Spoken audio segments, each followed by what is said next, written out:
All Here we right. go. Back for another happy We are dialed hour. Dialed in. Let's say bow, wow, wow. Oh, yeah, this is a great song from 1982. I want candy. This was a call your request. Hey, Rachel who doesn't Kelly's love that? in there. I tell you, I bet she's thirsty. She's coming in. She's coming in front row. And that's one There's of the Brady. Good to one see of you, the Brady. terms. Brady might know that term. There's I don't Jenny. know. Want Jenny? candy? Listen, Jenny wants business, okay? Listen, Jenny, we are talking about some good stuff today. One of them is, are closing costs affecting our contracts? Are the closing costs affecting our contracts? Because you got some sellers that get a little bit hesitant on that. And also, does it make sense to pay off your mortgage, right? Absolutely. So what do we got at the top? Well, just learned a new term. You know, it's funny. You know you're getting older when you're not hip on the new terms. I think I've been there, though. David tells somebody that is a millennial that he is thirsty. Yeah. And apparently there's a new term. I said she was thirsty. Well, yeah, but I was trying to keep it clean beers. here. I was meant for drinking beers. Yeah, I mean, I guess that's not. Apparently, you're not supposed to use the word anymore. thirsty anymore. Nope, that's not it. David Arnett was our lender. Now, Jenny Williams, did you know? Do not tell any other men that you were thirsty. That's just what we've learned. We just tested Zillow. David Arnett was our lender. Good. Hey, perfect. But getting off that, we're becoming our parents. I guess I'll have to call you when we get off of here, Jenny. Yeah. Oh, yeah. Yeah. I've already come to accept that we're getting old and things are moving past, but we try to stay relevant as much as we can. Absolutely. And, last week, big hit. We got a ton of feedback. All that wisdom we imparted on real estate, and what was people wanted us to talk about more of was? The crap. The Kylie Jenner. Yeah, Kylie Huge Jenner. thing. Kylie Jenner. I mean, of all things, Kylie Jenner becoming a billionaire. Who knew, right? Jenny, that's awesome. So Stephanie got in touch with you. That's perfect. Karen Charles, good to see you. Karen, I saw her earlier today. She had 3 closings that all finished before 1 o'clock. That's perfect. Crazy. Great job, Karen. But anyway. Now, Jenny, did you tell Stephanie that we did the radio show years ago? That we go way back? Well, I heard you slept through your radio show. Wait a minute. No. Hold on. From what I hear, it was 6 a.m. The only reason she asked me to do it was for the radio voice. Oh, yes. So I had to be awake. King of TMZ. Yes. He does love some TMZ, not going to lie. But no, Jenny, is this not true that David y'all had it on Saturday or Sunday mornings at what? And Jenny was wide open. I mean, Starbucks, excited. Woo! Man. Ready to roll. And I was like, that's right. are we doing this on Saturday morning? Well, you had only been asleep for 2 hours by the time you had to wake up, right? No, I did have some people give me a hard time on Friday night. Not going to lie. Well, let's get into some good stuff, man. Yeah, let's do it. So, first of all, we're talking about contracts, right? Absolutely. All right, we still got a seller's market in a large part of the price ranges. Absolutely. So, you've got, and you see it on Facebook. Thank you, Jenny. Best radio voice ever. You sound like Wink Martindale to me. You remember him? Yeah, Joker's Wild and all Joker's those, Wild? right? What show is I it? mean, Wink Martindale, yeah. I don't remember. I don't know. But so you've got sellers that are looking at several contracts, okay? So how are they going to pick out the one that's the best? The top price, right? Is that obvious? It's all that matters. Right? Number them. one. Oh, the bottom line, that is. Yeah, bottom line, right. So top price, and what goes into that is closing costs. So what are you seeing right now on writing contracts? One of the biggest problems we're running into, and one of the things I wanted to talk to you, because we haven't really discussed it a lot, even privately, is it's driving me nuts watching sellers, really the buyers, always asking for closing costs. And there are situations in a very high demand, low supply market, like we're in low inventory to be in real estate terms. The problem is that when you ask for closing costs just because you want them, you need them when you ask for them. And what we're finding is that sellers are getting ticked off, right? Now, whether they should be ticked off or not, it's a different story. But the buyers also got to remember the bottom line is the only thing that matters. Yeah, and it's funny because we have done this, and I've been in business for 14 years, been doing this here in Birmingham, and this is commonplace, and until this year, this is the first time that this has really become a a thing. Like that's. Well, I think it all not- started with Obama giving everybody a cell phone. But with this mentality, I know I'm being facetious. Well, I think But- you just got you got more than one offer to look at. Instead of being excited about selling your house, I got a buyer. Yeah, absolutely. Finally got this done. I'm moving I on. did it. Now I did it. I got did it. 5, 10 to look at. So now I'm nitpicking. I'm Yeah. getting picky. I don't want to pay these people's closing costs and things like that. Right. So I think that's a brand new thing in this market. It is, but one of the things people got to think from the seller. If I'm representing a buyer, I need to think from the seller's perspective to a certain degree, right? Because I need to make sure that if we have 10 offers, again, the bottom line is the only thing the seller's looking at, and the other thing they're looking at is if you need closing costs, you obviously don't have enough money to do it on your own. Yeah, they almost take it personally. Why am I paying your closing costs? You. I'm not paying yours. And there are situations. Now, one of the questions that was raised, and you and I talked about it, is that a lot of the lenders are getting involved in telling the buyers, hey, go get that money from the seller. And so questions raised, why are the lenders getting involved? I tell you, that does happen a lot. And I'm going to come back to an idea in a minute, but I wanted to answer this first, is because a lot of times, let's say if we're tight on cash, okay? Sure. Let's say we're between 3 and 5%, but we can get the 5%, but that's all the money we've got available for the buyer. Sure. Or we could go 3% and pay closing costs. Well, the terms are going to be better if you put 5% down. So the mortgage looks better with 5% down.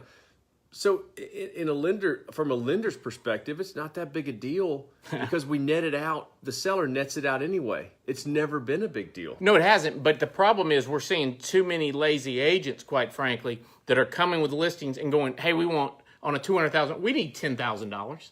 There's no way your closing costs are getting there, so you're hurting your buyer. Man, it's a great conversation. I tell you, and I look at this all the time because right now, if you submit an offer with 3, 4, 5,000, that's reasonable. I rarely see those pull back. Reasonable, Yep. right? 6, 7, 8,000, 10,000 is a lot. Okay.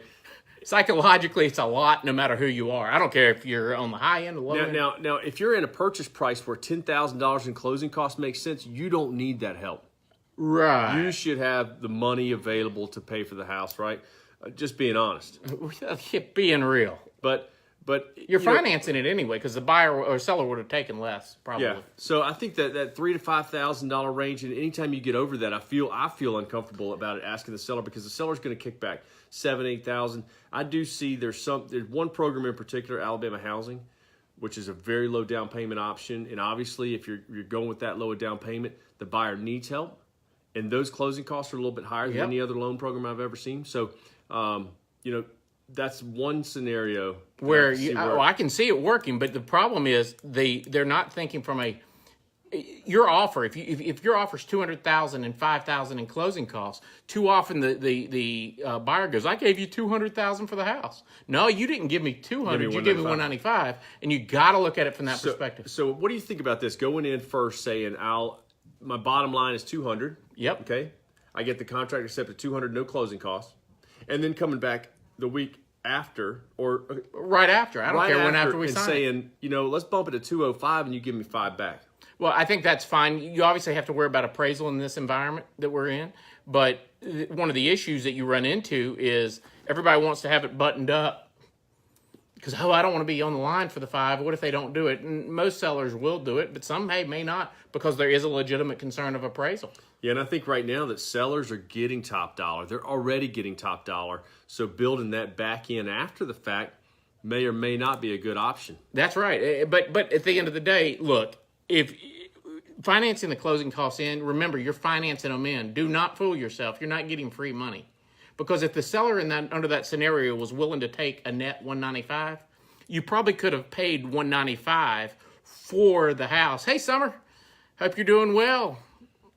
Young mom, she's doing a great job. I look at her picture. She is a awesome girl and a lady. My wife gets so mad at me for saying girl. I mean, anyway. That's another sign we're getting old. Yes. Okay. Yes, that's exactly right. Summer Glover, thanks for joining in and watching There's this. Judy. Making them feel old. Yeah. That's awesome. And ABC's up there. yeah. And Caitlin Brassfield. I said. You had ACB, yeah, but I like anyway. ABC anyway. But anyway, going back to it, I mean, one of the problems, though, is that these sellers just are getting mad about it. And I think that we should not get mad in a negotiation. Well, here's the deal. And Deegan, you got to love Sarah Deegan. Hey. I don't think I've seen her on here yet, but Welcome. And Shannon Harper, thanks for coming in.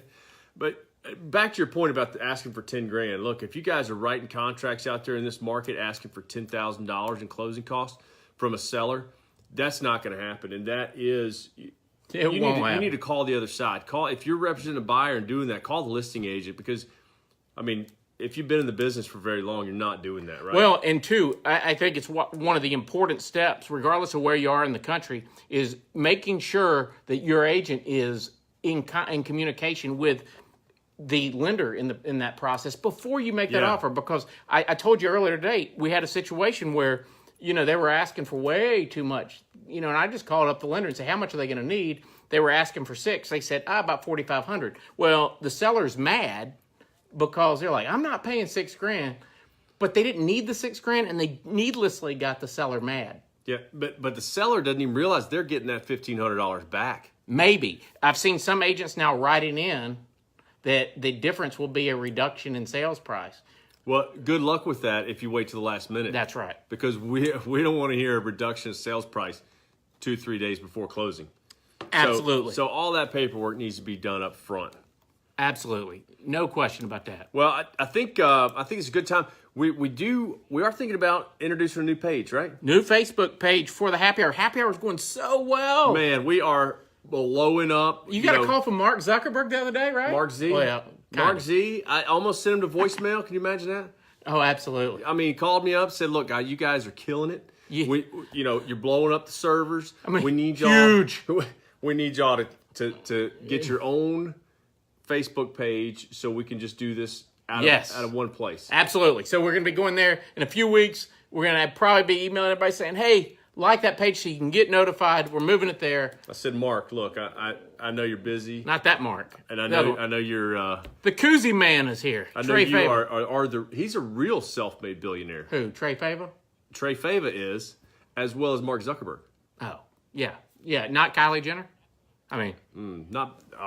Yeah. So anyway, look for that in the coming weeks. Yeah, look for that. Real Estate Happy Hour. We'll have our own page. Going big time. Yeah, we're moving on up. That's George Jefferson.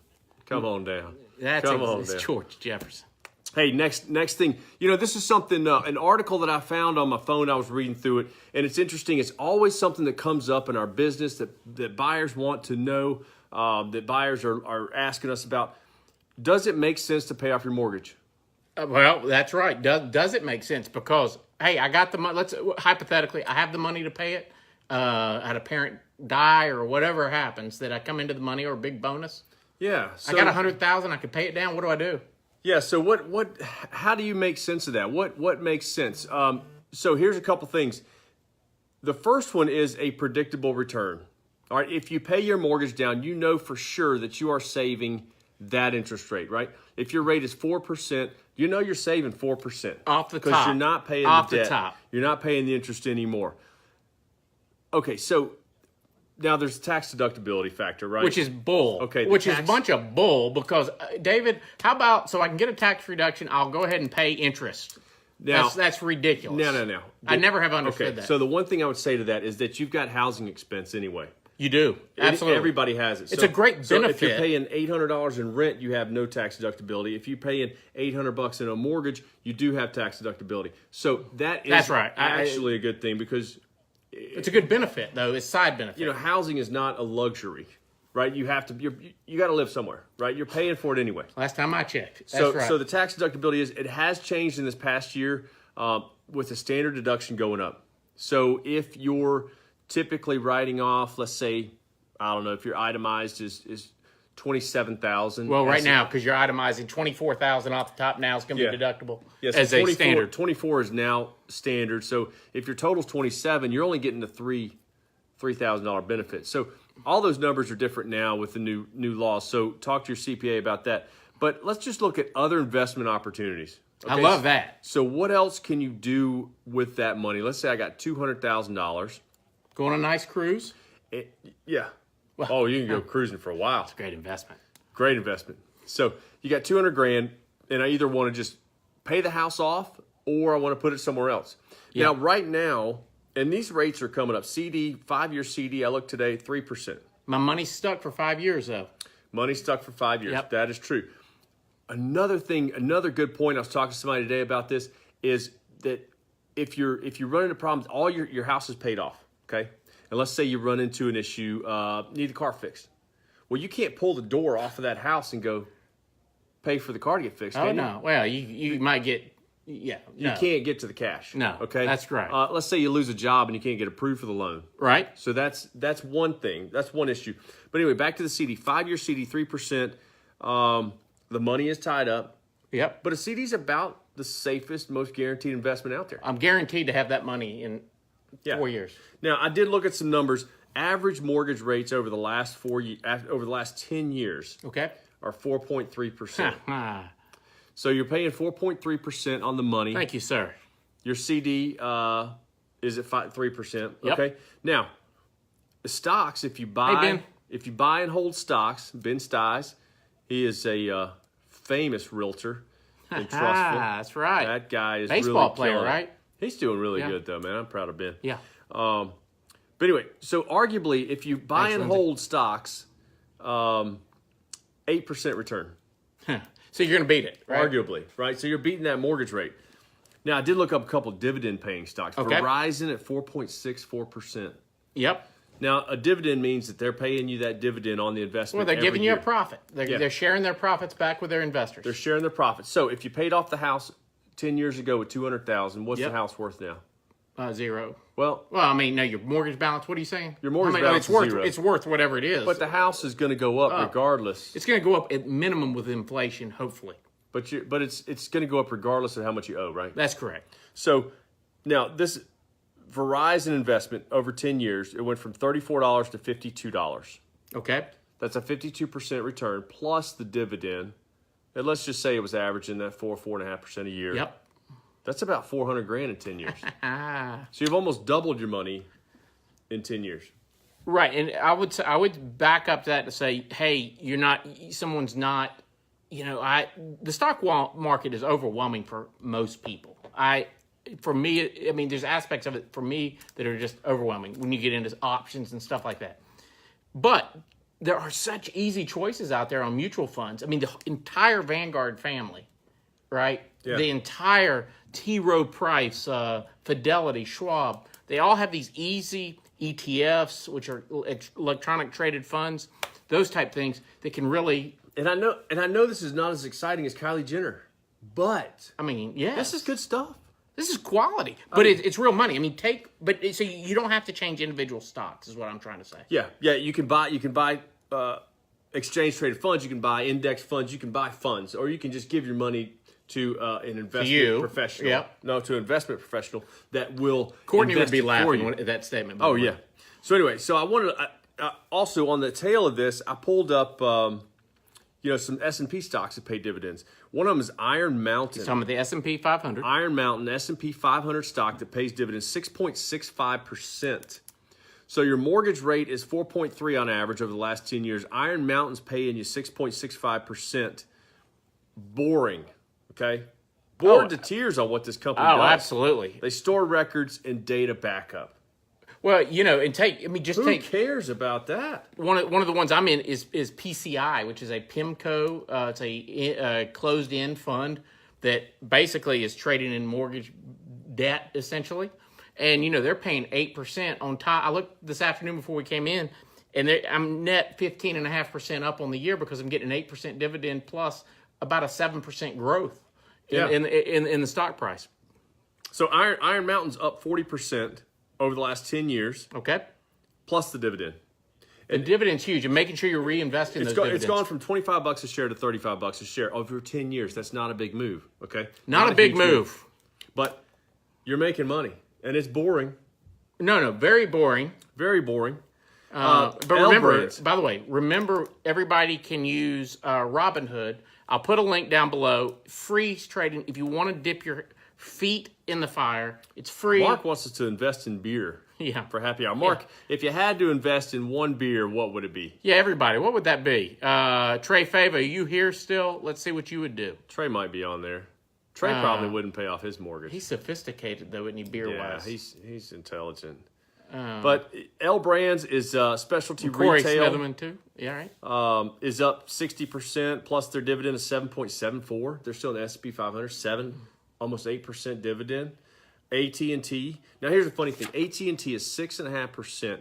Over 10 years, their stock is actually down a little bit, Well, one thing. but you're still getting the 6.5%.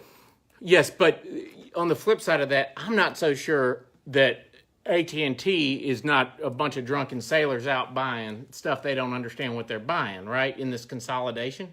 Because you're starting to see it, say, in the airline industry where now you're seeing these CEOs going, all this was probably not a good idea, this consolidation where everybody was merging. So we got Guinness, and then Trey knows that it's Trim. Oh, Trey's investing in Trib Tab IPA. Yes. Man, we got the Sam Adams up here today. Yeah. No Guinness.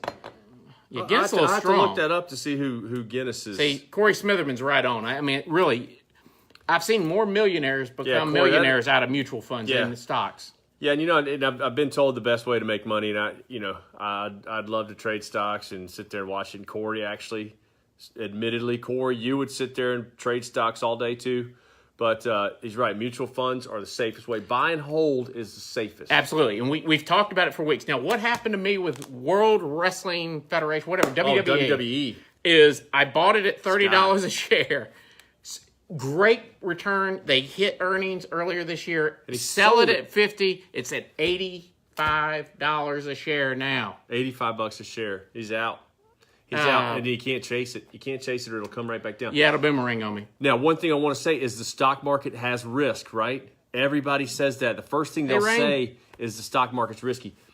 And we've had your house is we've had a crash in real estate, right? We've had more crashes in the stock market, but we did recently 10 years ago have a crash in real estate. So let's say it this way: we've caused that real estate crash, lending, especially on the irrational exuberance on the buyer side, but the lending guidelines going so weak.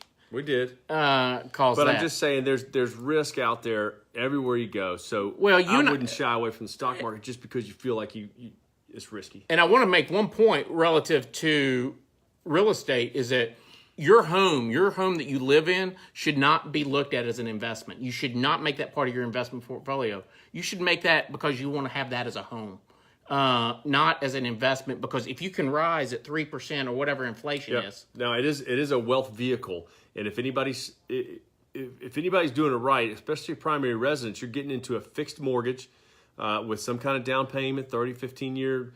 15 years probably rare, but at least a 30-year fixed. It's going to appreciate, so it will be a source of wealth for your family. It is, but to a large degree over time, if you stay in it long enough, you're going to see the ebbs and flows of the market, and it may level out to where you are getting a 3% return year over year, which would be fine. Yeah. The expectation that your house grows 30, 40% is asinine.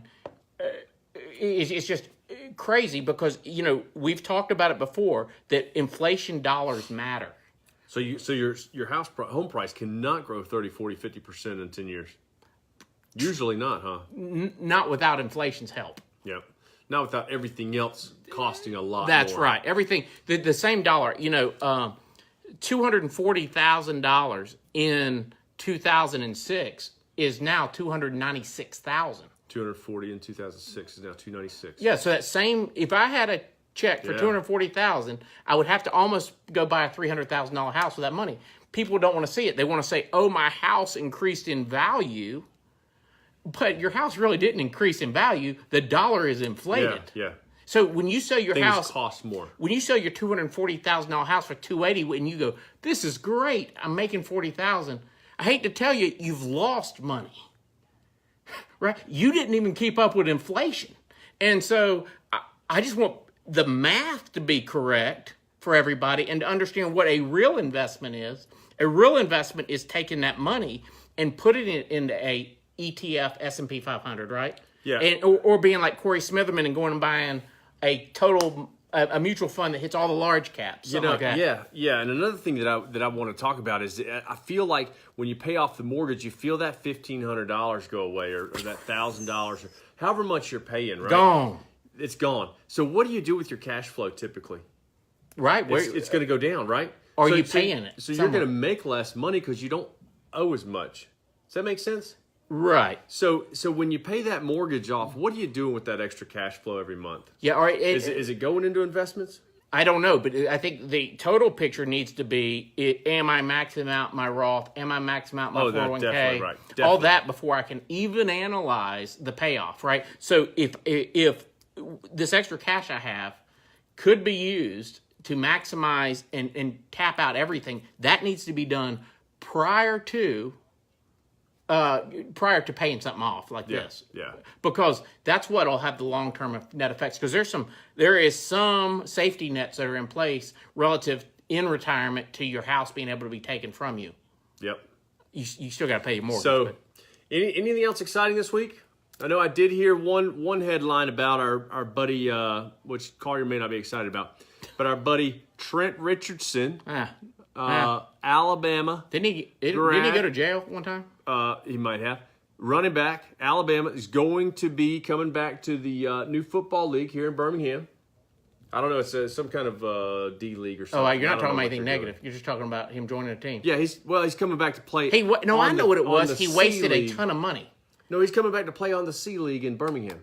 We're going to have a team here in some kind of summer league or something they're doing. Well, what I can tell you about this guy is, guy gets drafted in the first round by the Indianapolis Colts, makes all this money, 20? How do these guys lose all this money? We got Bill Murphy watching. He is the king of Massachusetts. So I appreciate you checking in. Now, tell me this. How do these guys lose this money? I mean, what was it? Who was that in Vegas that lost? I mean, he played for the Kentucky Wildcats. Anyway, take Mike Tyson loses $220 million. Yep. Because he's giving Land Rovers as party favors at a party. Man, you're talking about our buddy Trent, the Tennessee Titan. No, Trent Richardson is Alabama. Yeah, he's coming back. Oh. I always wanted. Mark Carlisle likes it. Roll Tide, roll. I always loved Trent because you could yank him down by his dreadlocks. That's true. Yeah, I mean he is He's a tough runner. Yeah, he is. He's no Cadillac Williams, but or Ronnie Brown. See, Bill, this is what we have. I mean, anytime you bring up Alabama, Auburn's got to ring in, man. Now, it is awesome. Look, we have a great equestrian team. Bill's got Tom Brady though. So yeah, but do they have equestrian even in New England? I don't know about that. Auburn has the best equestrian team. Cold. Carlisle, well, Trent's coming back, buddy. So man, headed to a couple weeks, man. We're going to see Def Leppard and Journey. Here, it's a good show. I'm going to Counting Crows this weekend. Are you really? Oak Mountain, Counting Crows. That's old school. Mid-90s. Yeah. Mid-90s. That puts me out there, huh? Yeah. He has dreadlocks too, doesn't he? He did. At one point. He matured. He got old like the rest of us. Oh, Bill Murphy threw us a Roll Tide.